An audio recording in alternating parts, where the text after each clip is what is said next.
All right, let's jump into the psychology behind the headlines. Now, they say no good deed goes unpunished, and that was the case for one Massachusetts high school senior who has been stripped of her title as captain of the volleyball team and suspended for 5 games. The reason?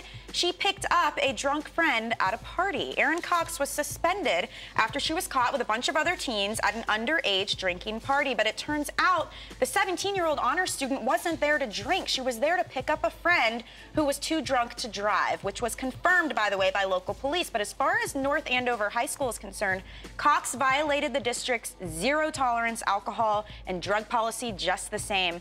Jada, there's a lot of people fired up about this. It's all about this zero tolerance. Right, and my first response, obviously, is this is ridiculous. But when we look at no tolerance, this is an automatic punishment no matter what the circumstances, no matter what the individual situation may be. There's no excuse, no matter the history. So in this case, they're just following through with the law. And if they didn't set that law or give consequences for the law, then they would be breaking the law, which I think is ridiculous. Yeah, but the problem is now you've got kids who are afraid to do what could be right. I mean, where does reason come into play here, you know? Yeah, and again, you know, Michelle, this student did everything that she could based on expert suggestion. You know, when you look at what they say to do for children who are driving drunk, they say choose a designated driver, call a taxi, or hide the keys, or whatever you can do to prevent them from drinking. She does this. And then I have a question, though. Do zero-tolerance policies work?